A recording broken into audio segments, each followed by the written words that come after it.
Hey guys, it's been a long time since my last video, so I just felt like making 2 videos per month so that I could focus more on travel videos. I posted this in Instagram and you all seem to like it, so I had no problems going ahead with it.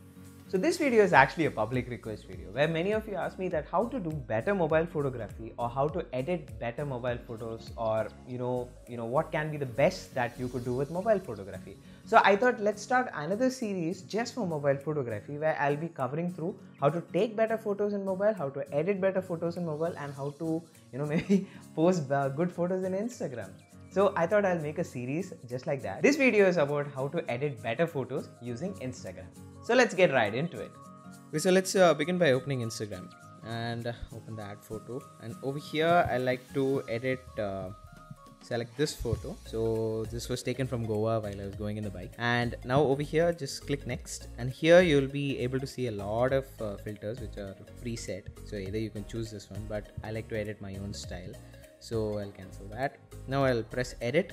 So first what I want to adjust is the brightness.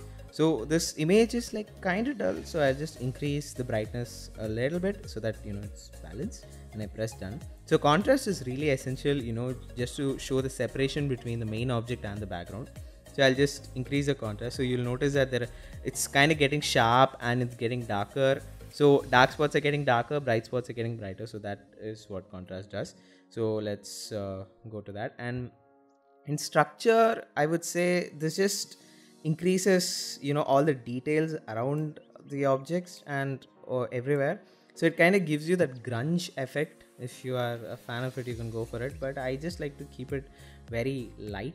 Okay, so then I'll go for the warmth. So warmth is basically the white balance, where you can either go very warm or you can go very cold. So I want to go a little warm because I want to show the evening time in this photo, and I press done. Then saturation, of course, it's better to increase a bit. You can just increase a little bit, not too much, then it'll be looking very bad. So it's better to keep it somewhere very low. Okay, and then let's go for the colors. So over here we have two sections called shadows and highlights. So shadows are the areas which are darker, highlights are the areas which are brighter. So in this picture, the sky parts is actually the highlights and the dark parts are the shadows.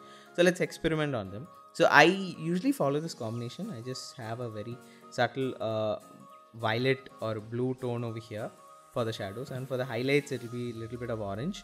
So I like to choose violet color or blue color for the shadows, and if you double tap the color again, you can adjust the intensity. So just reduce it to a bit, and then for the sky I can actually go for orange. Then so you can try out various combinations, and then you can experiment on them and make your own filter if you want. So fade, the next option, increase it. You can have that vintage look, kind of like it right about over here, where the details are also there and there's a little bit of fade in the background. So that's kind of my style. Then in the highlight section, which is the sky, so this area will now change. So I like to portray sunset. So that's what I told in the beginning. So I'm just reducing it till here. So if I blow it up, then it will be pure white, but I'm keeping it over here, so it's like I can see the sun and the little bit of orange in the background.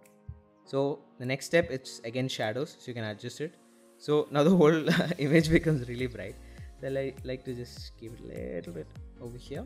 So this kind of creates shadows a little bit brighter now, and the highlights have been reduced. So that's one step. Then vignetting is, it creates a dark circle around the edges. So this is basically a lens effect, but here you can add it manually.